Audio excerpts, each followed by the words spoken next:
All right. Welcome, Danielle. I'm so excited to have you today. Yeah, thanks for having me. Yeah. I would love if you can introduce yourself to the listeners, share a little bit about what you do, where you're located, and just anything you want to share. My name is Danielle Sampson. I'm a licensed clinical social worker and I'm based in Buffalo, New York. I am licensed in New York and Pennsylvania. So I'm a therapist specializing in complex trauma with individuals and couples, particularly in the LGBT population and the perinatal population, kind of like where those overlap.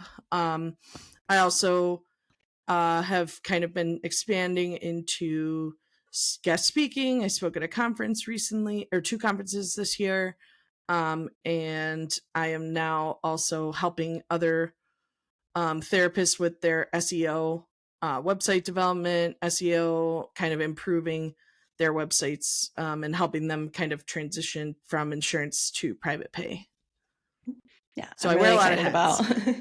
Yeah, I'm so excited about all the hats that you're wearing because probably like 2 years ago, you wouldn't have even imagined that you were going to be wearing all these hats. You were just to tell the audience. I know a little bit about your story, but tell the audience kind of where were you even just like a year or 2 years ago, and why did you ultimately decide like I need something different here?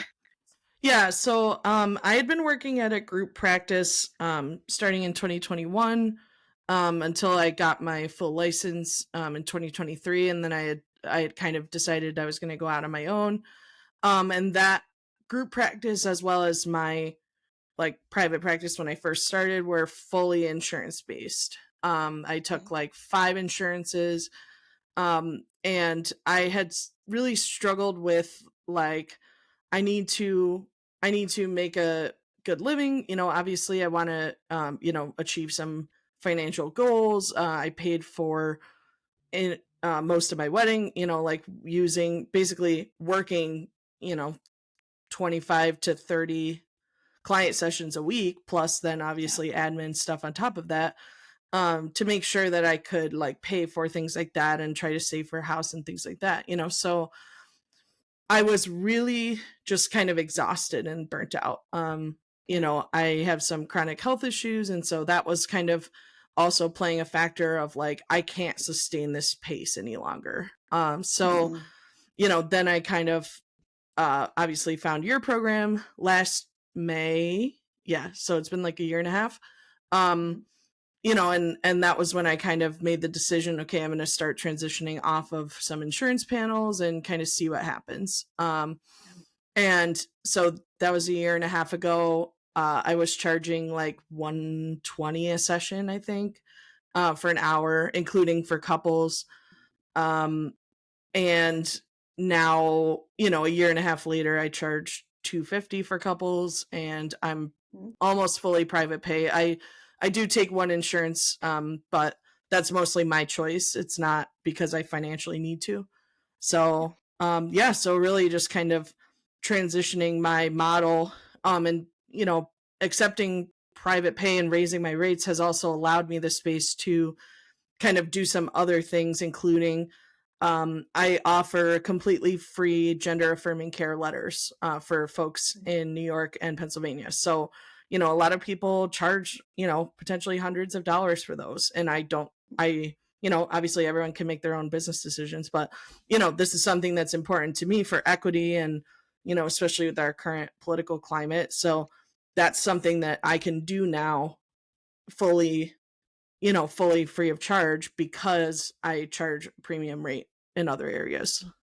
Yeah, which I think is just so, so cool. Number one, of everything you've accomplished and everything that you've done with your business and what your business has helped you do in life and how your business and life give back to your community too. Because I think that's such a misunderstood point when a lot of people hear about private pay fees and premium fees. They think like the therapists are just in it to like rack up as much money as possible. But you're here like, yeah, money's great. And here's this thing and that I'm able to do like for free for people. And like I get to give back to the community, support the community, and especially, like you said, in a time when it is very, very needed. And so you actually get to be more of yourself and who you want to be and how you want to be because you made some scary jumps in the past year and a half. Yeah, definitely. Yeah.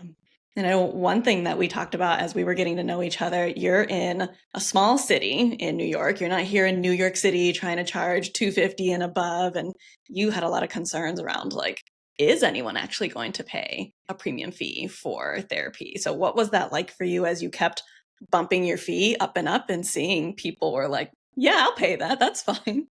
Yeah, I mean it is really interesting, not only just the reaction from clients but also from other therapists Yeah. in my community, right? So like, you know, I feel like there are a lot of misconceptions about, oh, no one in this area will pay privately, right? Even if you're charging 150 or 140 or whatever, which a lot of people in this area do charge, right, for individual Mhm.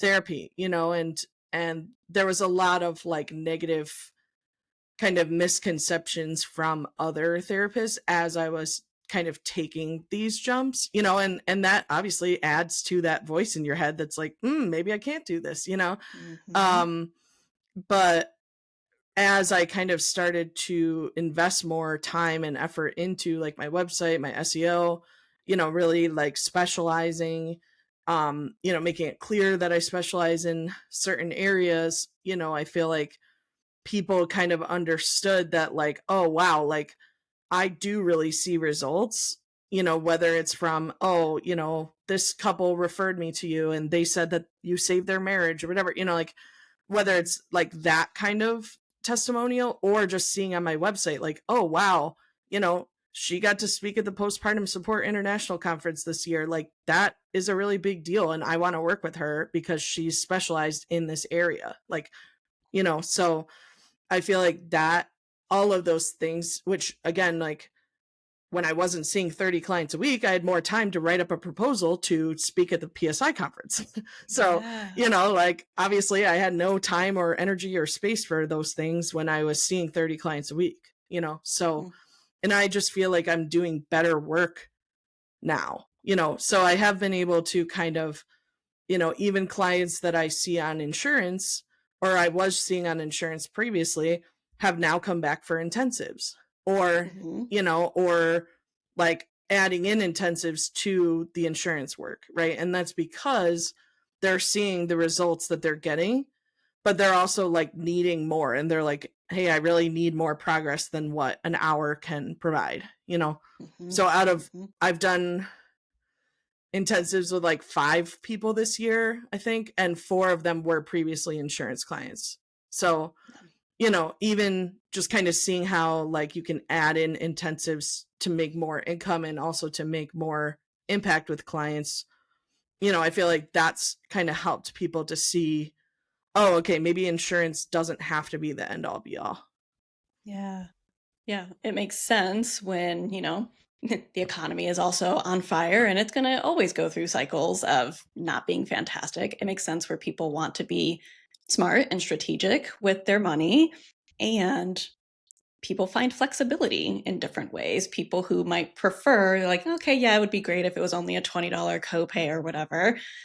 They will, if they see value in something and they see value in like, well, Danielle has been so helpful in this, like, wow, if I had multiple hours, like, imagine what could happen. Like, it just gives them so much more confidence in, they're not just throwing their money away, they are literally investing it in themselves and their health and in their wellness. Hmm. Yeah, absolutely. Yeah.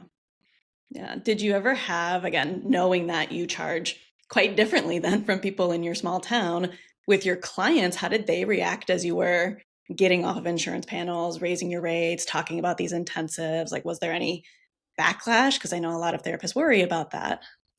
Yeah, there, like I definitely lost a few clients, for sure. And I also think it was a really good opportunity for some of the clients that I'd had for a really long time to pursue other options. So, for example, Yeah. like, maybe I had said clinically I thought it was best for someone to see like an OCD specialist or an eating disorder therapist, both of which I don't specialize in. And people had kind of been like, no, I don't want to move. I'm comfortable here. Right.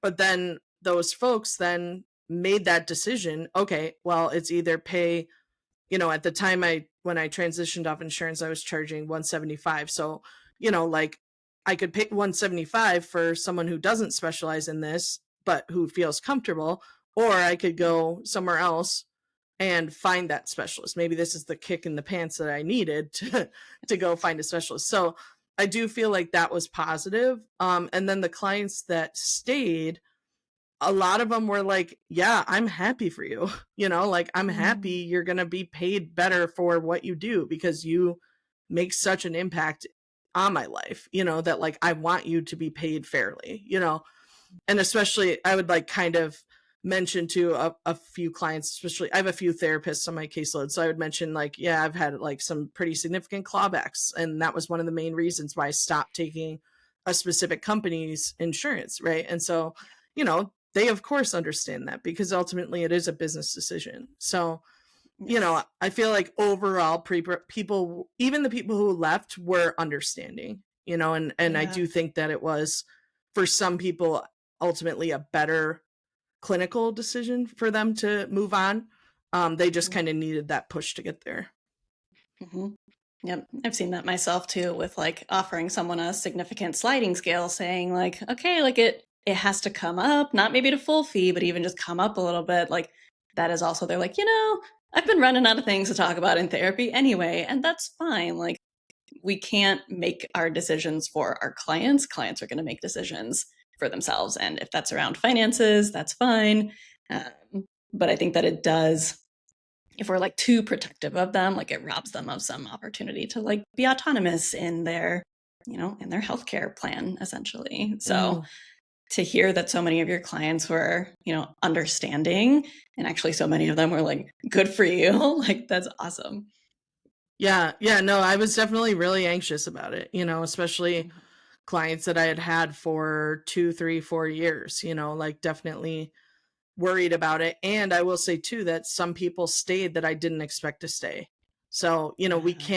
we also can't, like you always say, like we can't spend people's money for them, and we can't decide what they're going to spend money on.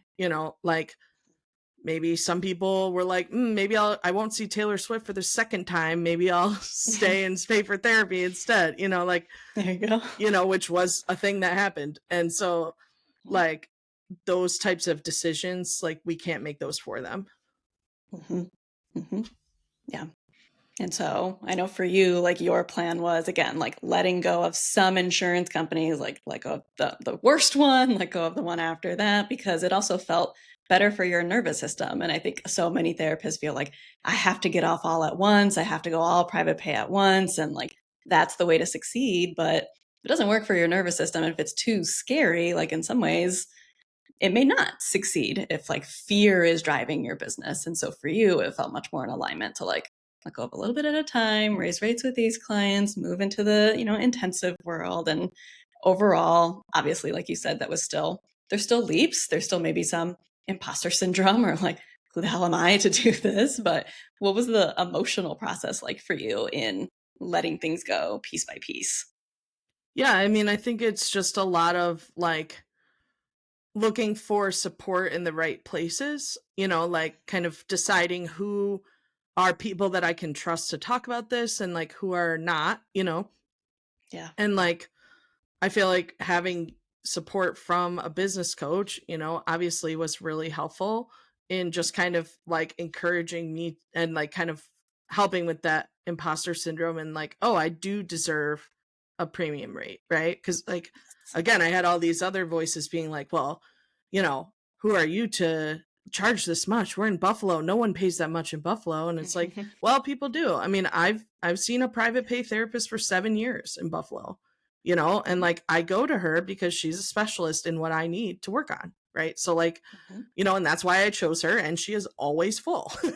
So like, Yes. and so it is possible. And I think like just kind of trying to tune out some of those voices and kind of tune into the voices that do kind of like provide support and empathy for the process is really important to kind of help with that. Yeah. Yeah. Not surrounding yourself in the toxic Facebook groups who call you greedy and a monster. And like, I think especially the amount of the scarcity mindset I see in those groups of like, I don't know that I've ever seen Buffalo specifically, but I've seen people say like, "But I'm in this state, I'm in this city, like this would never work in my area." And like there's absolutely something to be said for average cost of living and, would a $700 an hour fee work in Buffalo? Who knows? Probably not. But like it doesn't mean private pay won't work. It doesn't mean apparently up to 250 and maybe beyond doesn't work. Like again, if you feel confident in what you're doing and you feel confident in how you're marketing yourself and you show up and you do the work and you're present and you're like awake and not burnt out for your clients, they see that it's worth it and they keep working with you. Mhm. Yeah, absolutely. And with telehealth now, it's so, you know, I'm not just marketing to Buffalo, right? I'm licensed in Yeah. 2 states that both have very high income, like, metro areas, right? Mm-hmm. I'm marketing to New York City, I'm marketing to Long Island, I'm marketing to Philly area, and Pittsburgh even. Like, Pittsburgh's more similar to Buffalo, but, like, there's a huge medical community in Pittsburgh, Mm-hmm. like, I'm marketing to those specific areas as well as just Buffalo, and so I think telehealth has really opened a lot of doors in that way as well. Yes. Yes, because contrary to what a lot of people think, like telehealth is here to stay. Like it's still more convenient for a lot of people, even if more might want in person these days. Like people also still want telehealth. Hmm. And so you've talked a little bit about like the marketing aspect before and how you learned website marketing, SEO marketing. Tell me a little bit about that process for you. Like prior to us working together and learning about the website and SEO, what were you trying to do to market your practice before that?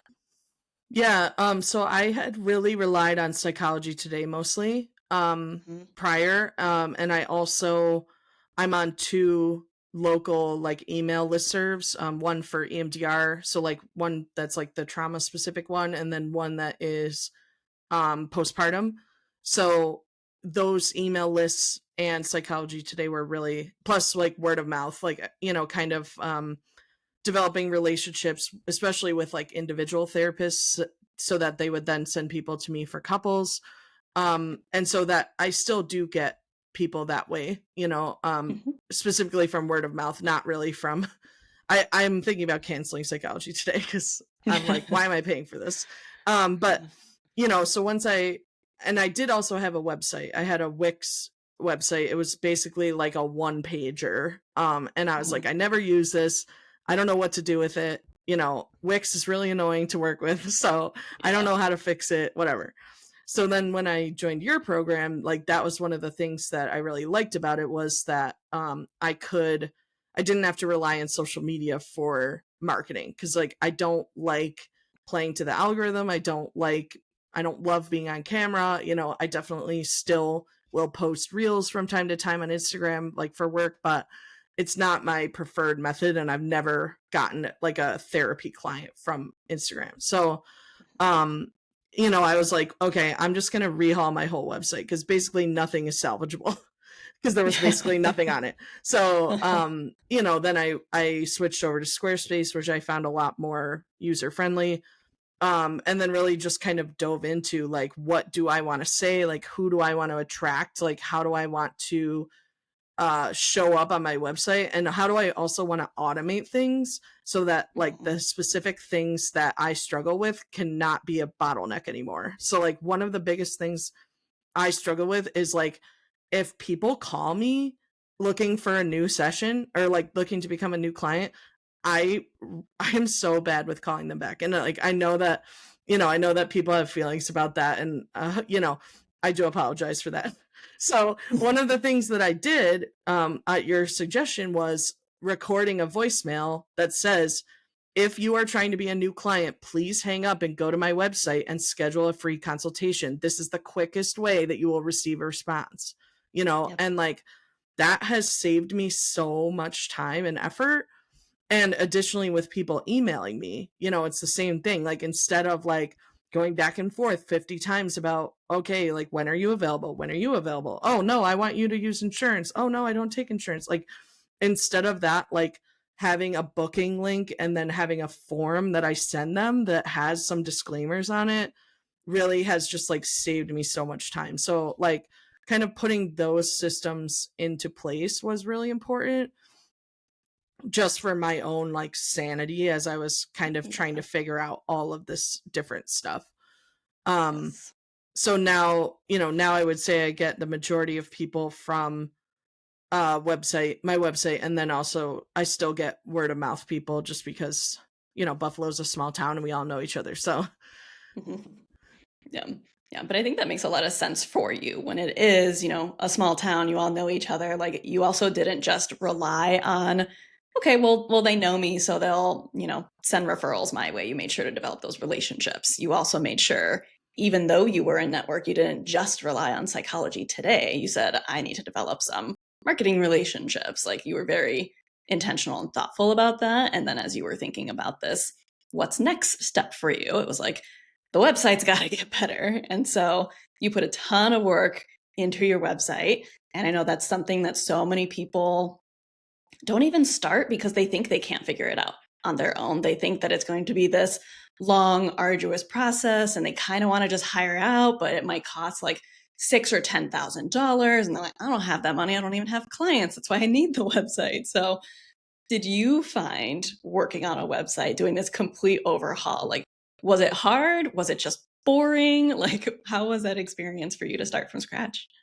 I feel like it was exciting because it felt like it was a means to an end of like a goal that I wanted to achieve.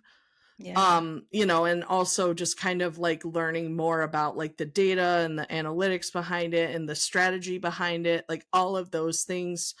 Like I like data. I like seeing that kind of stuff. So I feel like that part of it was exciting. Obviously, I was like, oh my gosh, I have to write another page. Like, why are there so many pages on my website? Like, you know, Yes. but also just kind of like giving myself permission that it doesn't have to be all perfect like the first day. I feel like that Yeah. was helpful too, to just kind of like, okay, I want to, you know, Squarespace has the option where you can like hide pages until you're ready to like publish them. So, like, oh, Mhm. okay, I'll work on this page, but I'll keep it hidden until I'm ready to publish it, and like that felt good. And now I'm like always tweaking stuff of like, oh, maybe I'll add this link here, or add this podcast link that I did, or guest spot that I did. I'll add that to my website or whatever.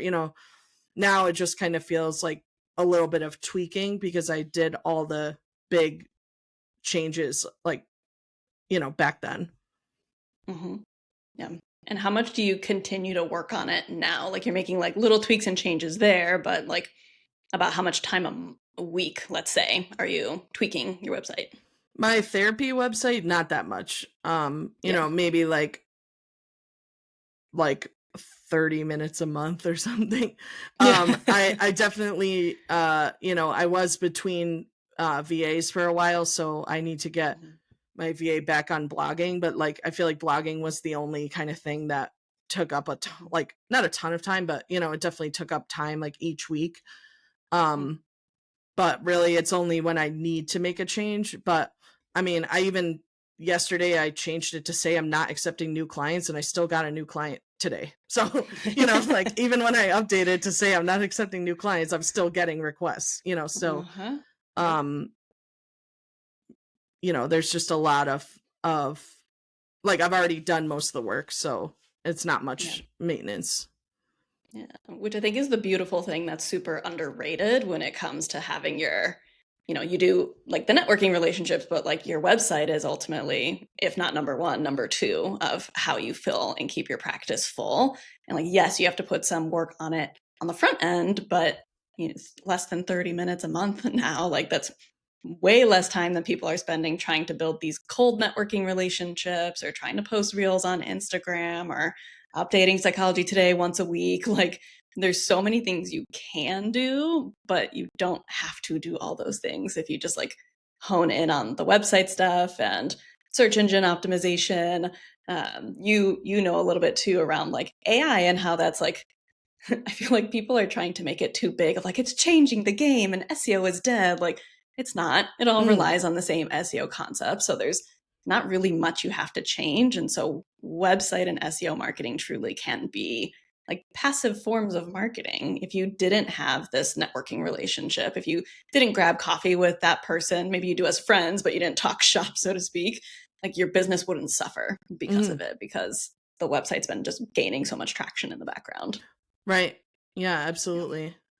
Yeah, and I think one of the things too that, I think that people should think about with websites is like I want I want people to come to my website and know exactly who I am and who they're getting when they work with me, right? So like my Yeah. website specifically says, I'm a member of the LGBT community. I'm affirming of LGBT people. I'm anti-racist. I'm, like all of these different things, anti-capitalist, right? Like all of these like beliefs that I have.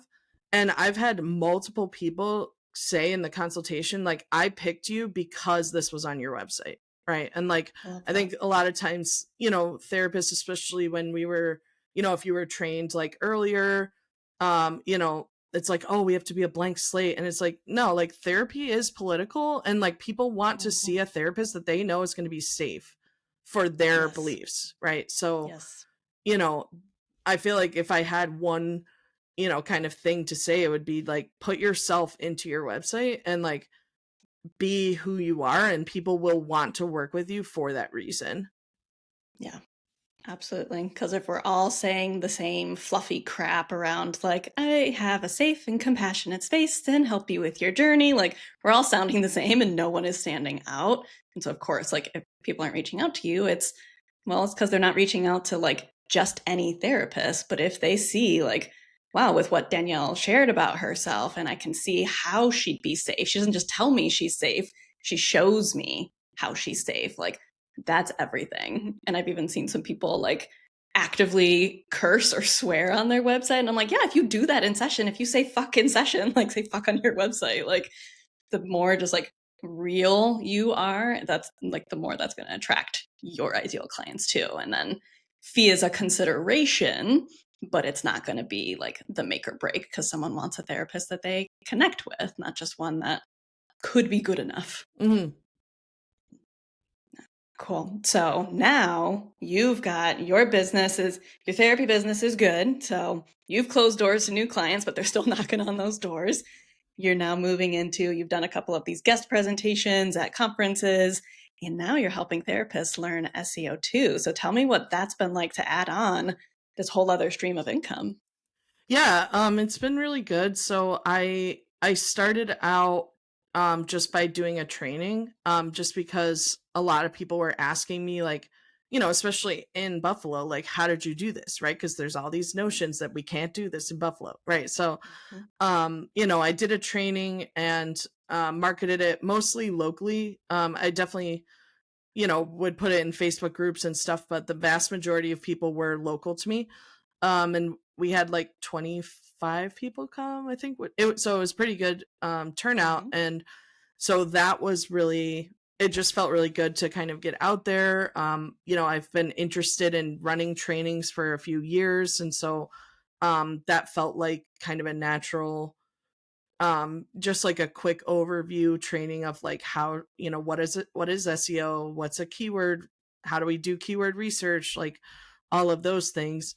And then I was able to kind of save that and put it as like an on-demand option so that people can just kind of buy it and download it and I don't have to do anything. And so um, so far I've sold one per month since I did Mhm. it. But Yeah. that's pretty good, right? Because it's like, Yeah. it's literally I don't have to do any work. I Mhm. get an email saying that, $40 is coming to my account. I'm like, cool. Mhm. Um, Yeah.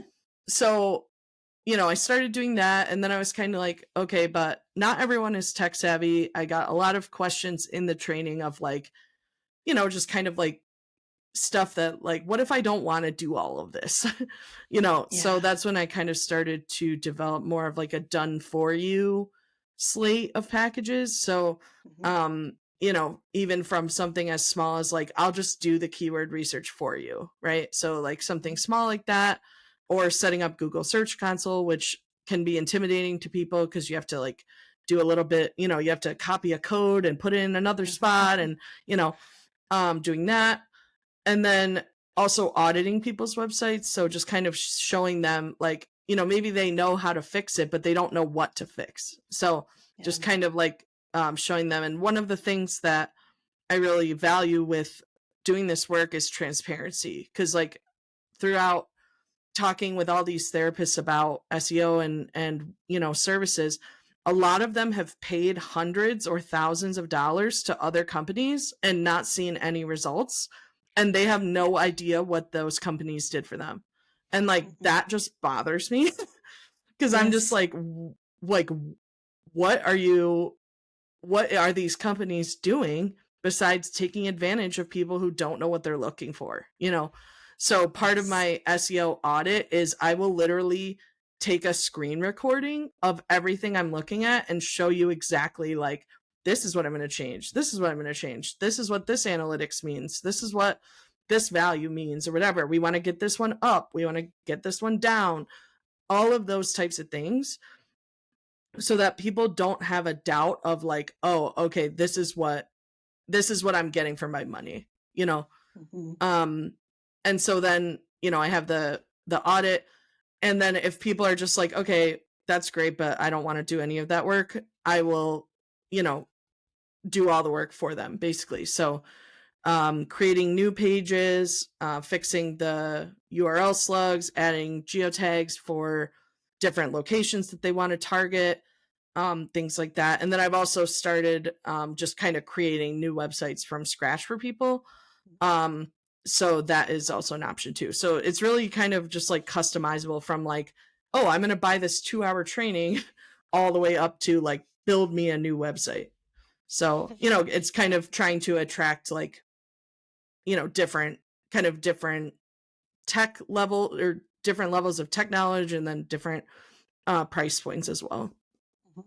Yeah, which I think is like very, very different from a lot of what's out there, because a lot of what is out there, you and I were just looking at someone's SEO's services the other day, and it was like, what does that even mean? Like, what jargon are they using? What does that service actually entail? Like, they're when we take something that looks and sounds scary and we make it sound vague, of course it's going to be scary. And it's like, well, I clearly don't know what it is and I clearly can't learn it. So I have to hire them out, not knowing what they're doing, because it is masked in this, like, oh, well, like, you don't even have to lift a finger. Like, don't even worry about it. Like, they pull the drapes closed, as opposed to, like you're saying, you're actually very transparent and you open up those drapes of, like, I'm telling you exactly what I'm looking at and what you can do, or what I'm doing for you. So if you need to do something in the future, like, you can do it yourself. And I think that's just so much more of, like, a not just valuable, but like a trauma informed approach than just like, give me your money and like we can do things, but no results guaranteed. Meanwhile, I've seen some quick little screenshots that you've shared of therapists you've helped who are like, even just like in like a couple weeks or like a month, getting more clients from tiny little changes that you helped them make. Hmm. Yeah, and it really is, like, to me it's similar to therapy in that we're building relationships, right? Like, Yes. it's building relationships with therapists and building that trust, right? Because obviously, like, trusting someone with your website, you have to give them your email, you have to give them your password, like, you know, and you got to trust that I'm giving someone, hundreds or thousands of dollars, and I want to see some return on my investment, and so, like, Yes. building those relationships is really important to me. And so that's why I try to kind of include all that transparency, and then I Yeah. do then have people being like, okay, I want to tell my friend about this, I want to tell this person, I want to post this on this Facebook group that, oh, I use this person, and she really helped me, like, that kind of stuff. It's mutually beneficial. It's, obviously building trust benefits them the most, because they're giving their money to someone that they can actually feel good about, you know having that information about them. Yeah. Yeah. Trust in business is literally everything. Like, you can guarantee and promise the world, but like, what do you actually deliver, and what relationship do you build? Like, people will want to continue to work with and refer people they have good relationships with, whether it's, these done for you services, whether it's coaching, whether it's therapy, like, it all needs to come from you actually showing up. Mhm. And kind of like how we started, you're saying like it was hard to actually show up in the way I wanted to when I was seeing 30 plus clients a week. And now you've got your caseload cut in like more than half. You've got all this time now where you can explore other things that just excite you, or again, give back for free, or find other ways to make money that give you more balance, as opposed to, it feeling draining and not feeling like there's, I don't want to say like not the return on investment when it comes to therapy, but there's not that like energy exchange. You were giving a lot, but because of insurance, you literally weren't getting a lot back. And so now Right. it's very, very different. Yeah, Yeah. absolutely. Well, this is all really, really exciting, and I so appreciate everything that you've shared. We definitely want to link all of the things you just mentioned in the show notes, so we will do that. Before we wrap up today, is there any last things that you want therapists to hear when it comes to, being in a small town, going private pay, working on SEO website? Any takeaways, things you wish you would have heard? Yeah, I mean, I think, like I said before, like trying to put yourself into everything that you do, whether it's like your website or your social media or whatever, like even just like making making your marketing sound like you, Yeah. versus like, oh, the same Psychology Today profile I've read 100 times. Um, Yes. so I would say that. And also like trying to network with other people who are on the similar journey as you, or have been in the Mm-hmm. same on the same journey as you, right? Of like, okay, I need to talk to people who are going to lift me up and like support my goals and my aspirations, even if we think it feels impossible, we still want to, like, we don't want to give into those voices that are saying it's impossible. Yeah. Absolutely. With the right support, with the right community, like, I don't know about anything is possible. That might be a little too cheesy, but a lot more is possible than we think. Yeah, absolutely.